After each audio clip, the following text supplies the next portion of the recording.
Hello, good morning, नमस्कार। सभी का स्वागत है पावर ऑफ नॉलेज लीगल मेरे इस चैनल पे। आई होप सब अच्छा कर रहे होंगे, सब अपनी लाइफ में इंजॉय कर रहे होंगे, खूब सारी पढ़ाई कर रहे होंगे क्योंकि फेस्टिव सीज़न जा चुका है। सारे फेस्टिवल जो लाइंड अप थे वो सारे जा चुके हैं, अब पढ़ाई में जुट जाइए। तो अभी हम क्या मॉडर्न हिस्ट्री सीरीज़ कर रहे हैं, उसमें भी हम religious and social reforms after 1858 कर रहे थे।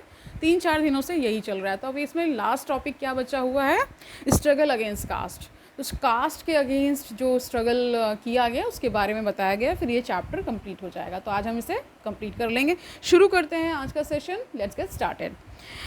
Struggle against caste. The caste system was another major target of attack for the social reform movement. The Hindus were at this time divided into numerous castes, जिनको जाति हिंदी में कहते हैं, जाति कहते हैं ना। तो कह रहे हैं कि इसमें क्या है कि बहुत सारी कास्ट्स में ये डिवीजन था, ठीक है। The caste into which a man was born determined large areas of his life. मतलब बता रहे हैं कि चाहे इंसान कितना भी गुणी हो, कितना भी कुछ हो, अगर वो एक सर्टेन कास्ट में पैदा हो गया तो वही कह रहे हैं कि वही उस निर्णायक बन जाती थी ना। It determined whom he would marry and with whom he would dine ना। ये डिसाइड करता था वो किसके साथ खाना खाएगा, किसके साथ शादी करेगा। ये सब कौन डिटरमाइन कर रहा है? कास्ट डिटरमाइन कर रही है ना। It largely determined his profession and as also his social loyalties, यानी कि उनका प्रोफेशन भी यही कास्ट ही डिसाइड कर देती थी और वो किसके प्रति लॉयल होंगे वो सब भी ना। More over the castes were carefully graded into hierarchy of status. इसी से क्या स्टेटस भी डिटरमाइन हो रहा था ना कि चाहे आप जितना भी कह रहे हैं, मैंने पहले बताया, जितना भी गुणी हो, जितने भी आप नॉलेजेबल हों, कितना भी आपके अंदर सारे वर्च्यूज़ से आप भरे हों, लेकिन फिर भी अगर एक सर्टेन कास्ट में आप पैदा हो गए, नीची कास्ट में अगर आप पैदा हो गए हैं, तो आपको असम्मान की दृष्टि से नहीं देखा जाता था। ये अभी भी है कुछ मात्रा में, पूरी तरीके से तो अभी भी समाप्त नहीं हुआ है। कुछ क्या देख ही रहे हैं, जो भी इससे ग्रसित है उनको पता है कि उनके साथ किस प्रकार का भेदभाव होता है ना, ठीक है। At the bottom of the ladder came the untouchable. सबसे नीचे कौन आते थे? अनटचेबल, जिसे शेड्यूल कास्ट कहा जाता था।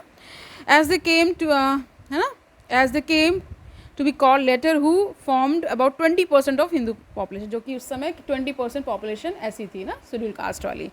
The untouchables suffered from numerous severe disabilities and restrictions, which of course varied from place to place. बहुत सारे restrictions थे इनके ऊपर, ठीक है, बहुत सारी पाबंदियाँ लगाई थी अपर क्लासेस ने इनके ऊपर, जो शेड्यूल कास्ट लोग थे, और इनको बहुत सारी एक तरह से अक्षम्य घोषित कर दिया कि तुम्हारे अंदर कोई क्षमता नहीं है, तुम तो दबे कुचले हो, तुम सिर्फ सेवा करने के लिए ही तुम्हारा जन्म हुआ है, हमारी सेवा करो, हमारे रहमो करम पे पड़े रहो ना, इस तरह से, ठीक है। विच ऑफकोर्स मैं ये जगह जगह फैला हुआ था ना। Their touch was consider impure and वो सोर्स ऑफ पॉल्यूशन। इनको छूना भी मतलब मनाही थी, ये किसी को छू नहीं सकते थे और इनको भी कोई नहीं छूता था ना। इन सम स्पेशली द अपर क्लासेस की बात हो रही है ना, आपस में तो वो सारा व्यवहार तो करते ही थे, लेकिन अपर क्लासेस की यहाँ बात हो रही, वो नहीं, इनको बहुत ही घृणा की दृष्टि से देखते थे और इनसे बोलते थे तुम कम से कम 10 फीट की दूरी पे रहो ना, अगर निकल रहे हो तो हमसे इतनी दूरी बना कर रखो। In some parts of the country, particularly in the south, their very shadow was to be avoided. लेकिन साउथ में क्या था कि इनकी छाया की भी पाबंदी थी। इनकी छाया मतलब छाया भी नहीं पड़नी चाहिए किसी बड़े कास्ट वाले के ऊपर ना, ठीक है। So they had to move away if a Brahmin was seen or heard coming. और उनको क्या होना था, उनको हटना पड़ता था। अगर कोई उनको पता चले कि कोई ब्राह्मण आ रहा है, उस रास्ते से गुजर रहा है, तो आप तो पहले से ही डिस्क्लेमर दे दिए, ये आ रहे हैं, आप हट जाइए, आप नहीं हमारा सामना कर सकते, आपकी छाया भी क्या है, हमारे लिए अपवित्र है। ये ऐसा अपर क्लास ब्राह्मण्स कहते थे या सोचते थे, प्रैक्टिस में भी करते थे।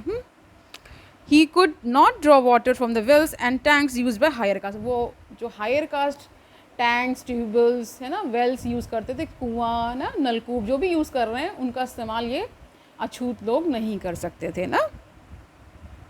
Where no such well or tank existed, he had to drink dirty water from ponds and irrigation canals.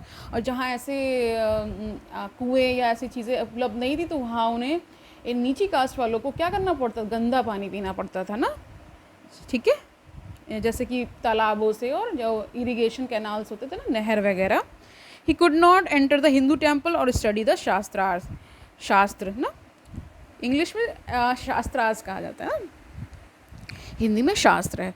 तो इनको कोई भी अधिकार नहीं था कि वो किसी भी हिंदू टेम्पल में जा सके, किसी मंदिर में जा सके या उनके शास्त्र पढ़ सकें, ठीक है। Often his children could not attend a school in which the children of caste Hindus study, यानी जहाँ पे बड़े अपर क्लास के बच्चे जा रहे हैं वहाँ इनके बच्चों को पढ़ने का भी अधिकार नहीं था।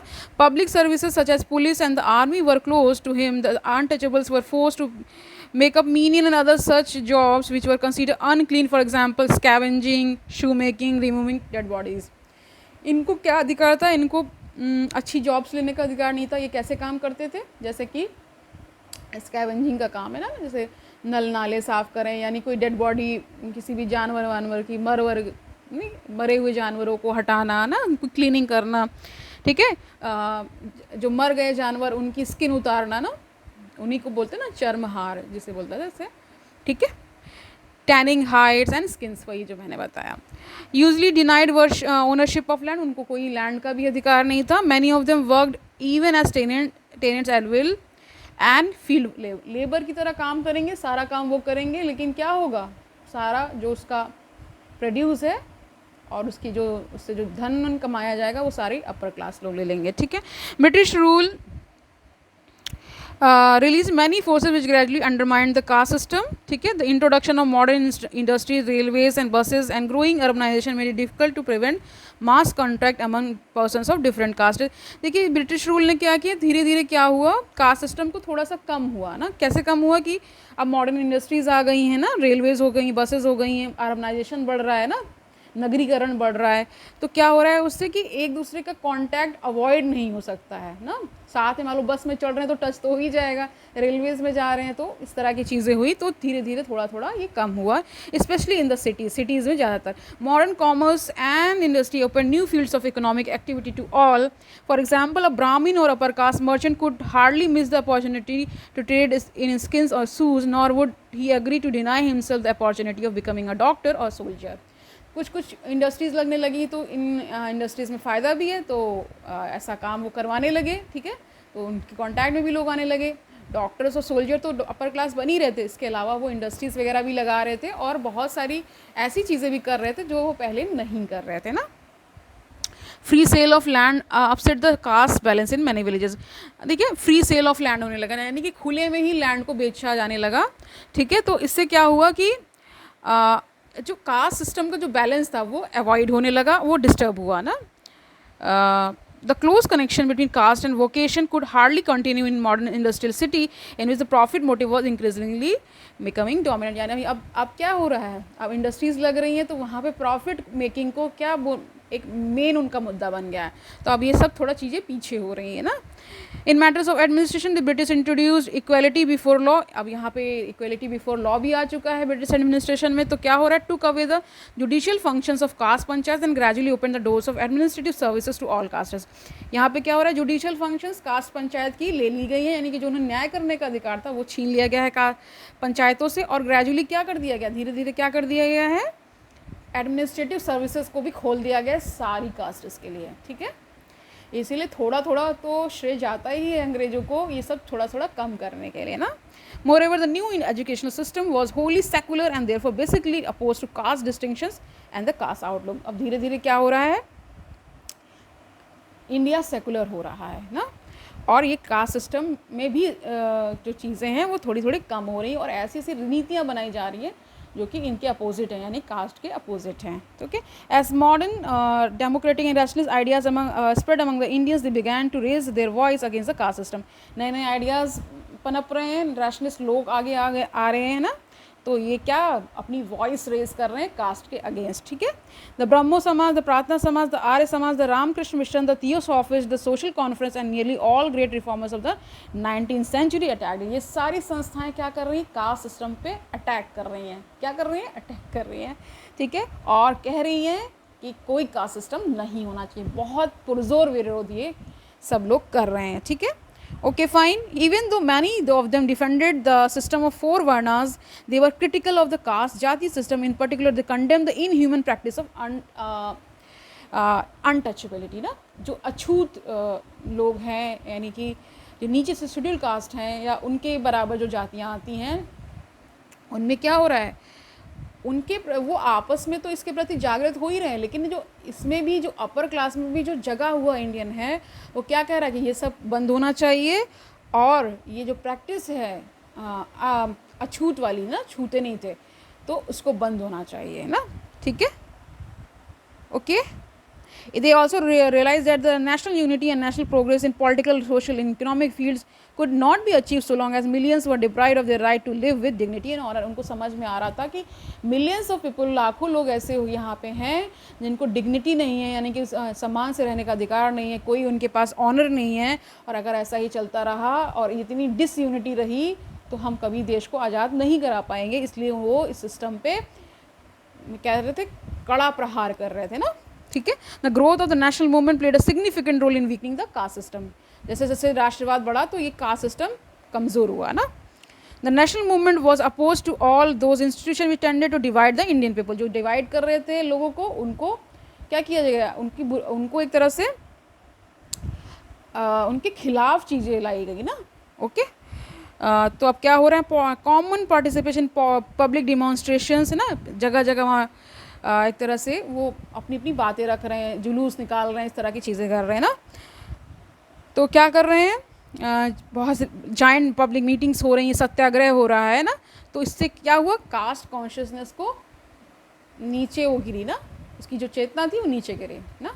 जो ऐसे लोग कास्ट को बढ़ावा देते थे उनको कंडेम किया गया, उनकी एक होता है बुरी बुरी प्रशंसा करना, उनकी बहुत ज़्यादा क्या हुई, अपोजिट कर दिया गया ना। अब क्या हो रहा है, उस पर उसको बहुत ज़्यादा कंडेम किया जा रहा है, उसकी बहुत आलोचना की जा रही है ना, बताया जा रहा है कि ये कितनी गंदी प्रथा है ना।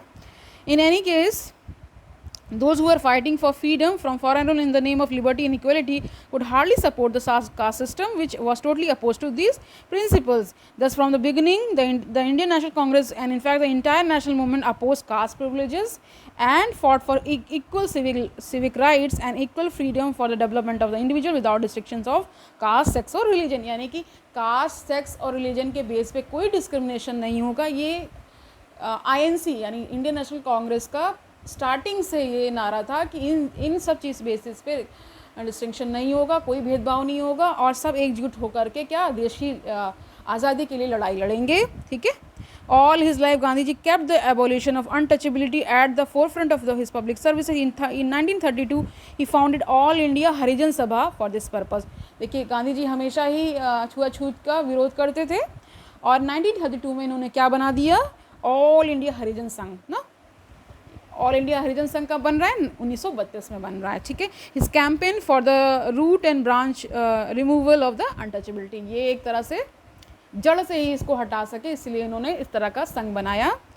ही argued that there was no sanction for untouchability in the Hindu shastra. उन्होंने कहा कि शास्त्रों में भी ऐसा कुछ दिया गया नहीं है, कोई भी छुआछूत का विवरण नहीं है। बट इफ़ एनी शास्त्र approved of untouchability should be ignored. और अगर ऐसा कोई शास्त्र है जो छुआछूत को बढ़ावा देता है या उसको अप्रूव करता है, उसको मान्यता देता है, तो उसको क्या करना चाहिए, हमें नज़रअंदाज करना चाहिए और उसके अगेंस्ट जाना चाहिए, ठीक है।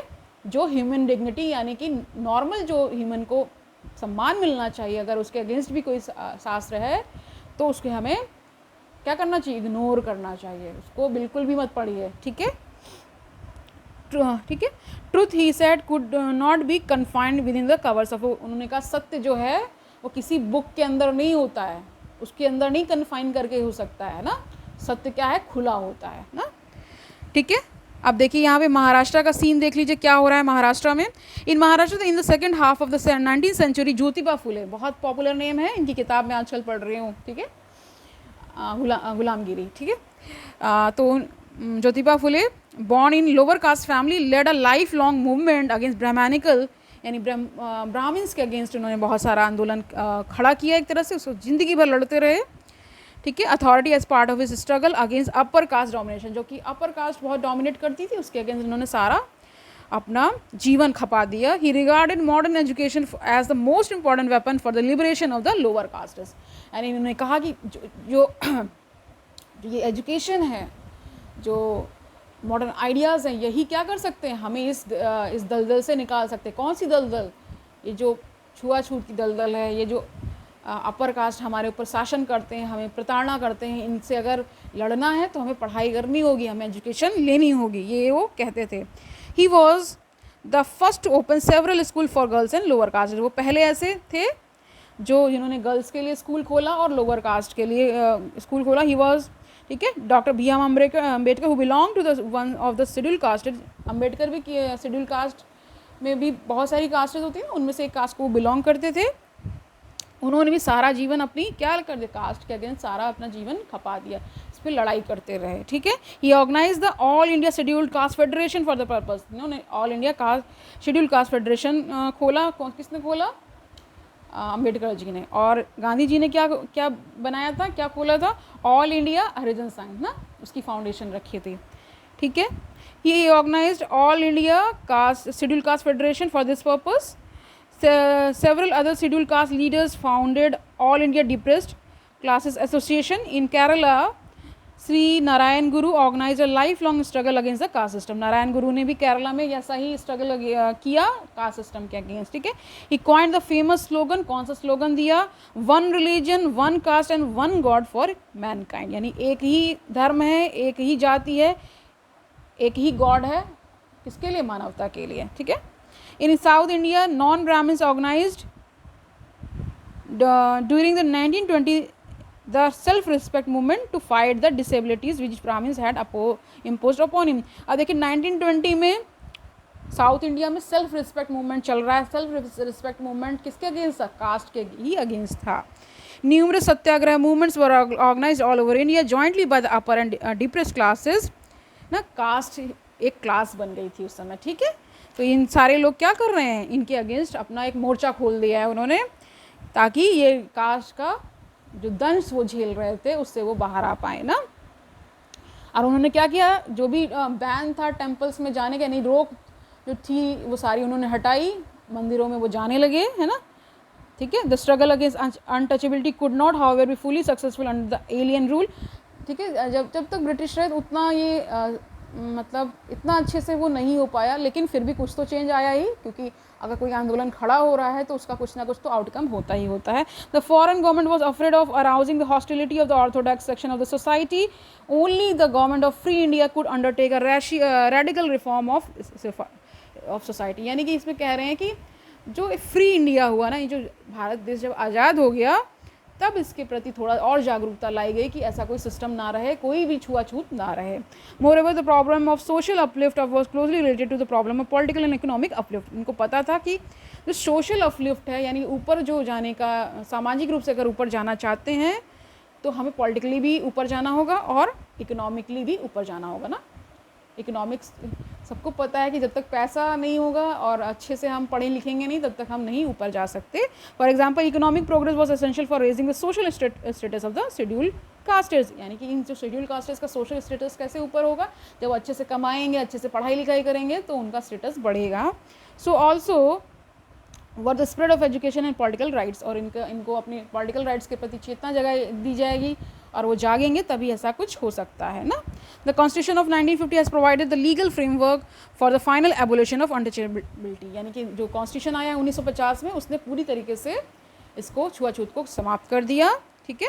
It has declared that untouchability is abolished and it's practice in any form is forbidden, यानी कि इसको ख़त्म कर दिया गया और ऐसी कोई प्रैक्टिस अगर कोई करता है तो उसकी मनाही है, उसको कंडेम किया जाएगा। The constitution further forbids any restriction on the use of wells, tanks and bathing ghats or on access to shops, restaurants and hotel and cinemas. कहीं भी आप जा सकते हैं, कहीं कोई रोक टोक नहीं, सिनेमाज हो, वेल हो, टेम्पल हो, कहीं भी जाइए, फ्रीली जाइए ना। एक तरह से आज़ादी मिल चुकी है इस तरह से चीज़ों से ना। The state shall strive to promote the welfare of the people by securing and protecting as effectively as it may a social order in which justice, social, economic and political shall inform all institutions of the national life। ये क्या है? Directive principle है, मैंने पढ़ाया हुआ है ना। कि सारी जितनी भी पब्लिक लाइफ की जितनी चीज़ें उनका एक्सेस करिए, उनका यूज़ करिए, आराम से जाइए, कहीं भी घूमिए, टहलिए, कुछ भी करिए, किसी भी चीज़ की मनाही नहीं है। तो यहाँ पे ये चैप्टर कंप्लीट होता है और हम फिर नेक्स्ट चैप्टर देखेंगे कल, ठीक है। ओके, नेक्स्ट लेंगे आएगा जो इसके बाद की जो प्रक्रियाएं हैं वो हम जानेंगे, क्योंकि इंडियन नेशनल मूवमेंट और ये मॉडर्न हिस्ट्री है, ये बहुत ही इंटरेस्टिंग है, बहुत मज़ा आता है पढ़ने में। कल मिलते हैं, तब तक के लिए ऑल द बेस्ट।